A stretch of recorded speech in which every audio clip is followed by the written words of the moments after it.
Welcome back to another episode of the One-on-One podcast. I am Joshua Katz. I realized last episode I did Joshua too, didn't I, Kathy? And so now I'm probably confusing people of which I go by. I go by Josh or Joshua. Usually my mom is the one that calls me Joshua, but yes, I am Joshua Katz, and I am joined by Kathy Baker, my favorite human on this planet, and Ryan Esteban, my second or third favorite human on this planet. I'll take that. Can we say happy anniversary to you today? Today is number 6. Yes, happy anniversary. Work anniversary. Let's establish that really quick. Yeah. Yes, today is my sixth year with Realty ONE Group, which is pretty wild. It does not feel like it, to be honest. And I am not even close to Ryan's numbers at this company. I just like to throw that out. It's a while. It's going to be a while to catch up. But we are joined by someone today who has been with the company for, it sounds like, almost as long as me. He's an agent up in Northern California, so on the other side of Ryan and I, with one of our favorite people, Greg McClure. I know a lot of our network knows Greg, and he's the man. And we are joined today by Jason Walter, who is an agent for one of McClure's offices and also has a pretty massive YouTube channel that we want to talk about today. So Jason, welcome. Thank you so much for having me. I'm honored to be here and happy to share, what's been working for me and answer any questions. Yeah. I know Ryan's probably going to want to jump in a lot on this because we really, really want to get into the weeds of, I just want to throw it out. Aren't you very close to 100,000 followers on YouTube? Yeah. A little over 95,000 right now. And is that when you get the really cool silver YouTube placard sent to you? Yeah, which will go up somewhere behind me here. So you get a silver plate by that. Yeah, when that hits, we will republish this episode because honestly, I saw that and I was like, wow, I'm really, really excited for this guy. It's really cool. Thank you very much. I'm excited too. So let's just start. How did you get from 0 to 95,000? Well, my first subscribers were my mom and myself. I had 2 subscribers back in October 2019. So my channel I started it as a channel that people go to learn about what it's like to live in the Greater Sacramento area, where I live and work as a real estate agent.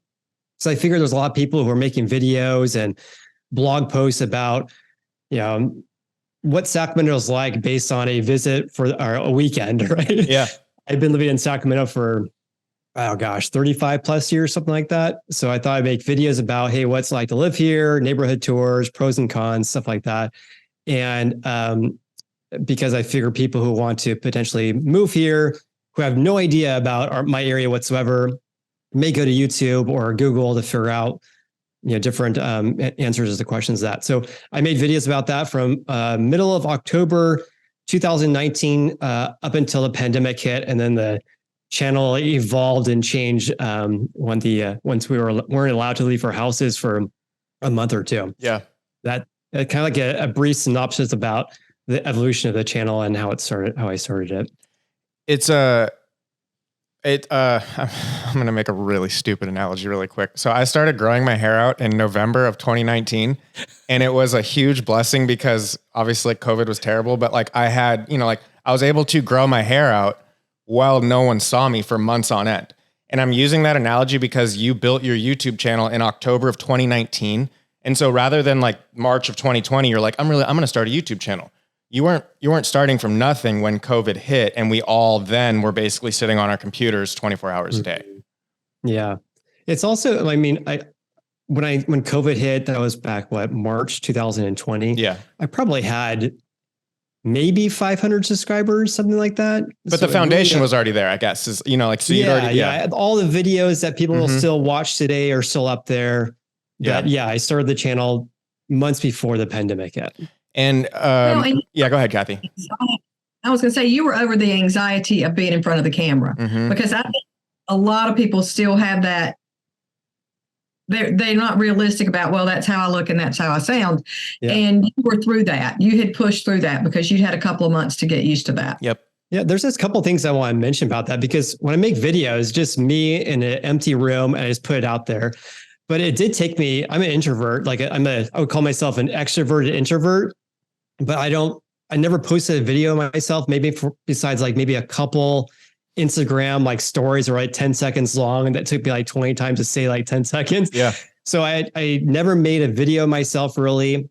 I never edited a video. I had no clue about audio and visual or how to start a YouTube channel.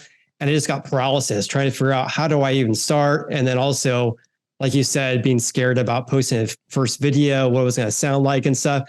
And so back in January 2019 is really when I wanted to start a channel, but I didn't get some of the courage until October, 10 months later to actually post my first video because of all these things. I need to research the best, like, I don't know, audio and video equipment, and then also like how to edit a video. There's so much stuff I figured I needed to learn before I made a video. But on top of that, I had anxiety about like putting myself out there. But I will say is that, I've made 950 plus videos I post on YouTube now. All my original videos, my first videos are still on there. And I talk like a robot. The audio and video is horrible. I edited the first 5 videos I did myself, horrible. So anyone who wants to see like, oh, this guy has like, nearly 1,000 videos. Of course, he has 95,000 subscribers, but we all started from somewhere. I had your mom and yourself were your subscribers. And one thing I will mention is that the thing that really pushed me to like actually start is that a quote I love is that you don't have to be great to start, but if you want to be great, you have to start. Something like that. And on top of that, someone said, if this person can do it, I can do it too. And I was like, okay, well, that person can do it. Well, I can do it as well. And so with those two quotes, I just basically like some of the courage to do it. And I thought the videos were amazing too. But then looking back, the videos were absolutely horrible. And my wife was definitely lying to me and saying, oh yeah, I did a great job. Anyways. I mean, we definitely know the learning curves with launching this podcast. I mean, if we were to go back and probably listen to the dialogue of the first couple episodes, and even, I mean, Ryan, I don't want to call you out, but I'm sure like the editing is, I'm sure gotten better as the episodes have progressed. And yeah, I understand where you're coming from. I describe myself as an extroverted introvert as well. It still scares me to sit in this chair. I still don't listen or watch these episodes, so I hope that they're good because I don't like hearing myself talk. So I totally understand it, but I've definitely, not to make this about me, but I've definitely learned and I think gained a lot of confidence from doing this, which has helped in so many other aspects of my professional and personal life. That's awesome. Yeah, good for you. Yeah. Your voice sounds lovely, by the way. Oh, thank you. That's good because I have to, what am I doing, Ryan? I'm narrating a video after this for Josh is going to be working overtime later and doing some voiceovers. We're doing some new videos, Kathy. But okay, I want to go back. We kind of talked a little bit off camera. So you've been an agent for about 10 years now. And before you said your background, you were a CPA. So how has that like been brought into your YouTube channel? Yeah, good question. So I'm just naturally an analytic person, which is probably 5% of the real estate agents out there. They're more of like more personal than I am really. But so how like the CPA in me came was that there was videos that people were posting back in May, April 2020 about how the market was going to crash because all these people are unemployed. Everyone's taking a loan forbearance on their mortgages. And so I thought, gosh, there's like a lot of videos out there, people just making videos about how they feel, which is great. If you have, you can speculate all you want, right? But I took more of like an analytic approach, like, okay, well, what's the data? What does the data tell us right now? And so I basically made a video. One of my first videos that really took off was in May 2020, where I talked about how home prices weren't going to decrease because we had a low level of the number of houses for sale. And whereas 99% of people making videos about the housing market was like, market's going to crash, the market's going to crash. So I just to answer your question, I take more of like an analytic approach. I look at the actual data, formulate my own conclusions about it.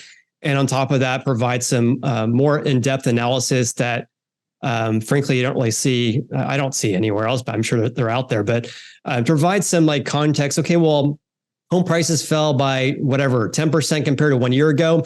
But how's that compared to the start of the pandemic? How's that compared to years past? And so I take more of an analytics approach to answer your question, which is the CPA me to verify also the information is accurate as well. Kathy, I know you always say, and this is one of the things that you taught me when I first started at this company and in this industry, is agents want to be the experts in their community. And it sounds like, Jason, you are definitely an expert of your community. Are you seeing that your YouTube following and obviously just your analytical like way of thinking is, and I realize we're in, shifting times for real estate, but is it helping you in terms of sales, in terms of clients? Yeah, absolutely. It's just, my business exploded.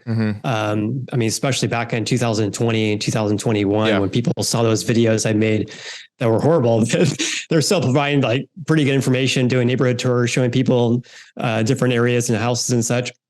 But yeah, a lot of people have reached out. We've had, hundreds of people have reached out to me personally.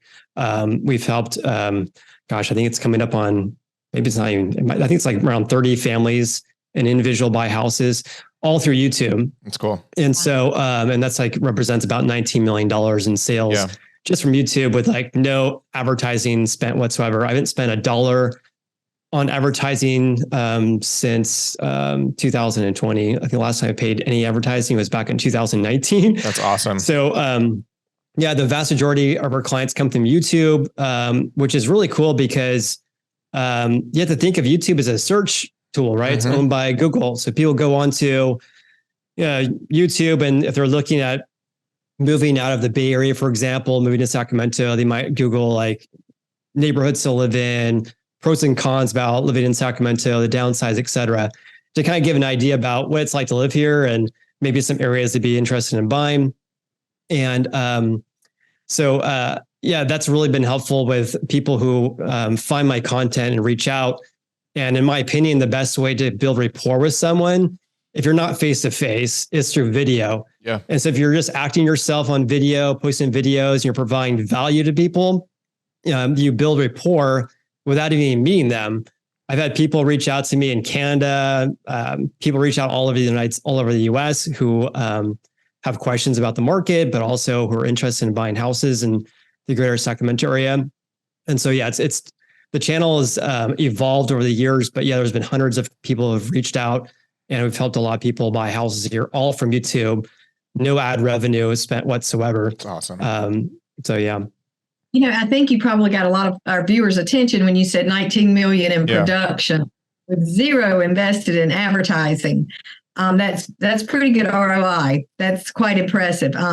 If I may ask, and I don't even know if you can answer this, but if I could ask the question of what do you think was that catalyst to go from 500 subscribers to 10,000 or even from 500 to 5,000?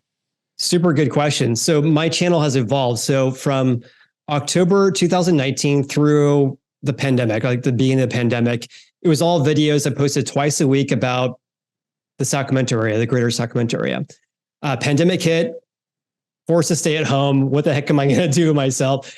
And so I started making videos about the housing market trends on a national level, which is what the channel is today. So ever since really, May 2020 through now, it's national trends. What's happening right now regarding home prices, housing inventory, mortgage rates, et cetera. And I also make videos about the California housing market, other select states as well, and also some select cities as well. But in general, the content is largely what's happening right now with the U.S. housing market. Excuse me. So the content right now is very much broad-based. 90% of my viewers live in the United States, but 10% live in other countries. And so you're going to have ever since I started making videos about national trends, it developed a national audience, which obviously is a bigger viewership, and therefore the channel really increased.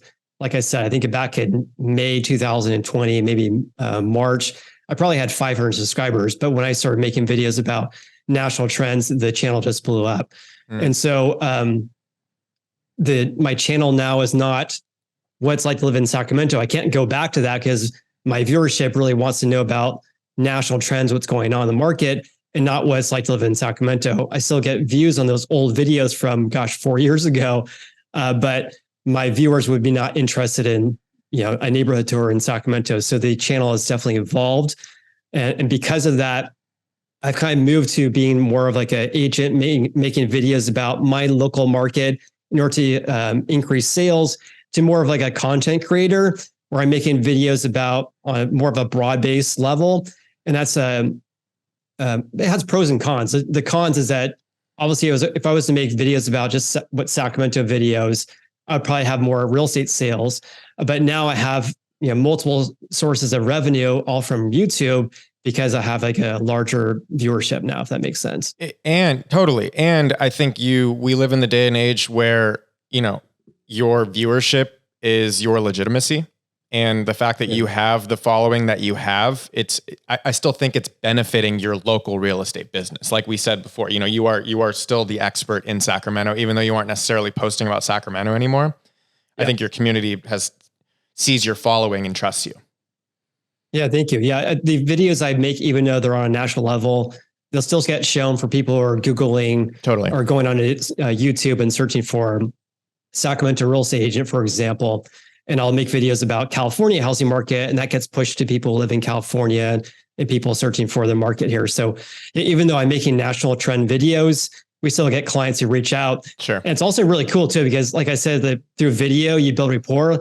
I mean, people are like, call me and email me and text me and say, hey, are you available for you to be my real estate agent?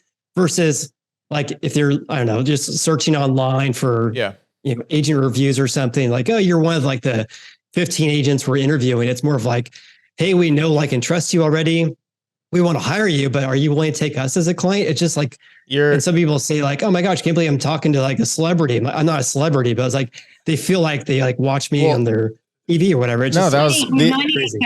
You're a celebrity. That was the analogy I was going to make. Is you're like an A-list actor that no longer has to read for a role. Like the production company calls you and says, "Hey, we have a role for you." Like that's the point where you're at now.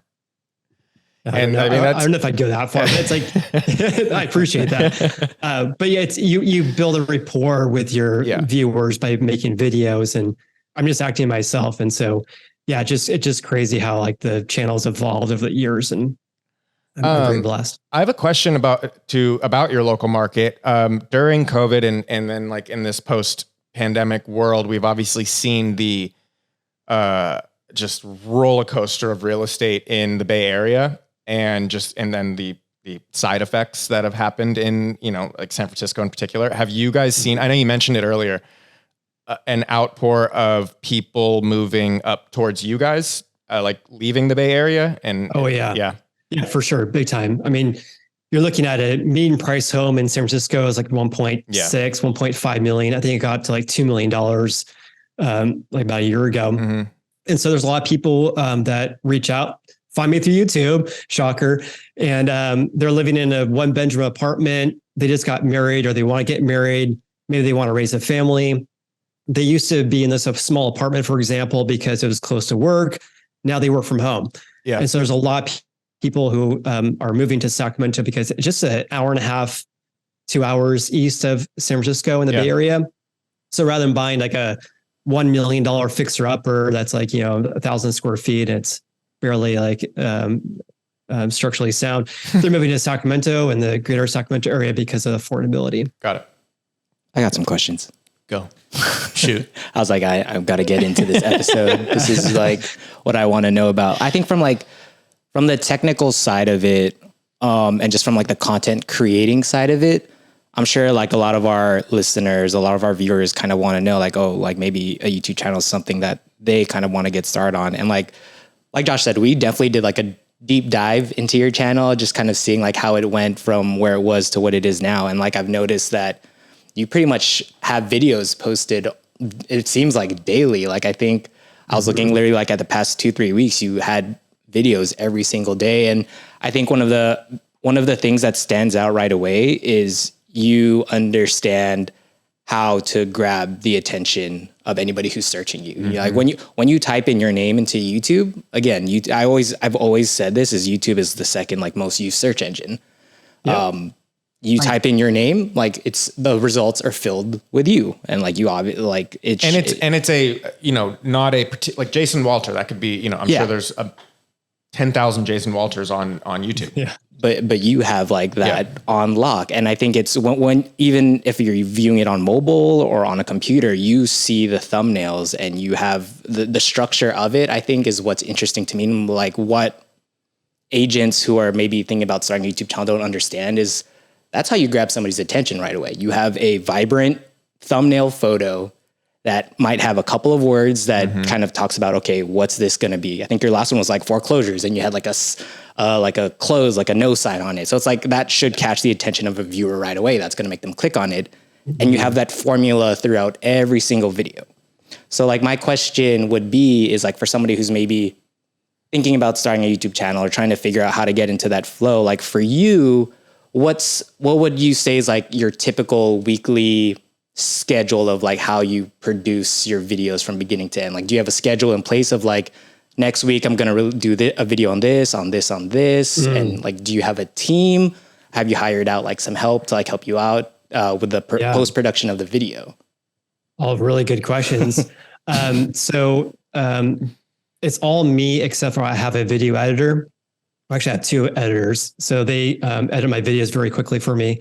So the content now is very timely updates about the housing market. So if a report gets announced today, I'll make a video today.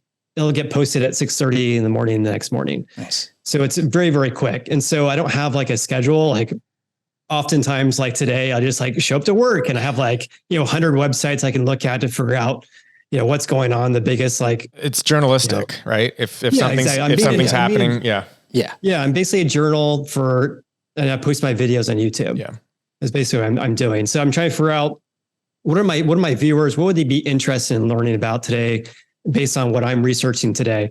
So as far as like the content and the videos I post, it's more of like kind of like it's news that just got released basically.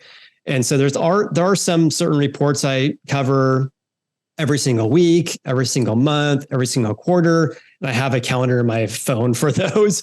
But other than that, like I'll just kind of figure out what's going on and look at different websites and figure out what I want to make a video on, but not based on something that's interesting to me.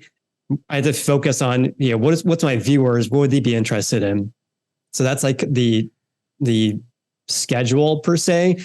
But like you said, I do post a video pretty frequently. So oftentimes once per day. I think I made 374 videos last year. So a little more than one per day. And so, it's a grind. It's a lot of work. Don't get me wrong. And I post videos on Saturdays, Sundays, and Mondays often too. So that means that I take weekends off. So I make multiple videos on Tuesdays and Thursdays, and then schedule them out so they're posted over the weekend and on Monday as well. I would argue that your channel, and I also want to give you a chance to plug your channel to our audience and let them know if they're not watching it already to watch it. But you're a news source at this point, and 95,000 people trust you as their news source, which like that's huge. It is really huge. It's also cool too because it's basically you're kind of building a community too because everyone who watches my videos is interested in the housing market.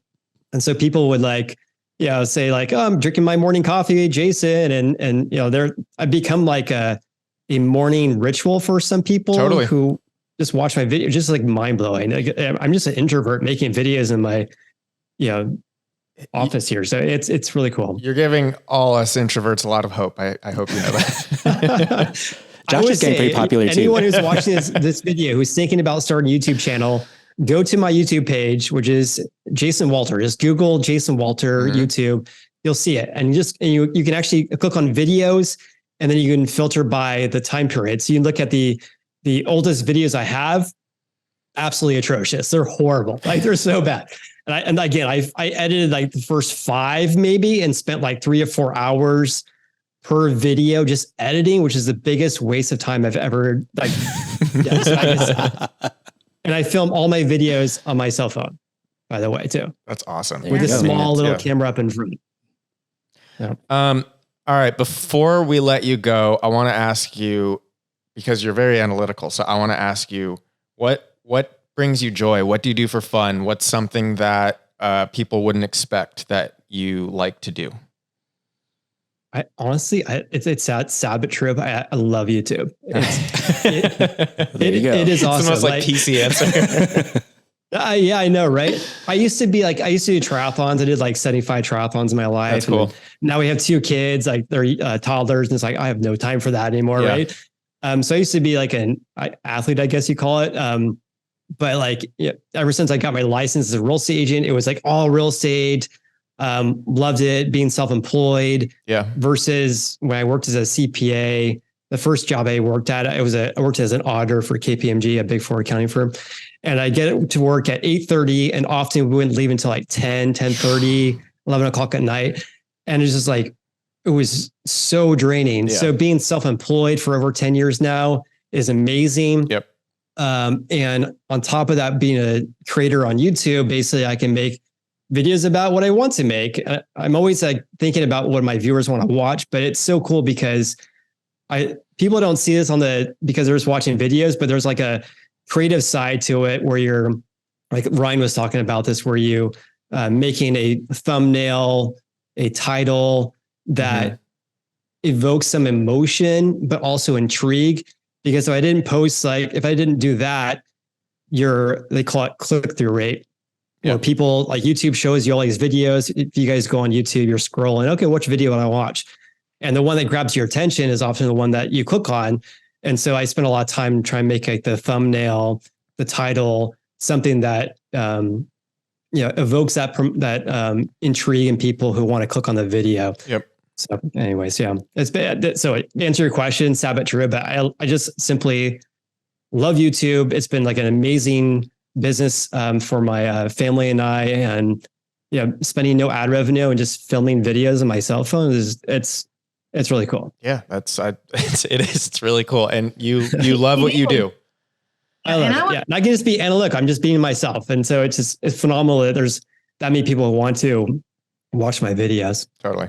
Well, I think you underestimate your power. I think you underestimate what a positive influence you are. And we appreciate that on behalf of the brand you represent very well. And thank you for giving back. I feel like at a time, Josh and Ryan and I talk a lot about trying to make sure that people are listening to the right things, that you've got those right, sound bites coming in. And we just appreciate that it's positive and it's, transparent and not something trying to sell advertisement. Yep. So we appreciate you. Thank you, Kathy. I appreciate it too. But yeah, Jason, thank you so much for telling us your story, sharing your YouTube page with us. This was a really, really good episode. And yeah, we're excited for our audience to hear it. Awesome. Hey, thank you so much for having me. It's been an honor. And yeah, anytime you want to do it again, reach out. Yeah, definitely. Thanks again. We thank you for joining us today on another episode of One on One, a Realty ONE Group podcast. We are powered by One.U and ask if you have suggestions, recommendations, or questions, please email learning@realtyonegroup.com. And remember, pay close attention to the details, listen to understand, not respond, and always be a resource, not a sales pitch.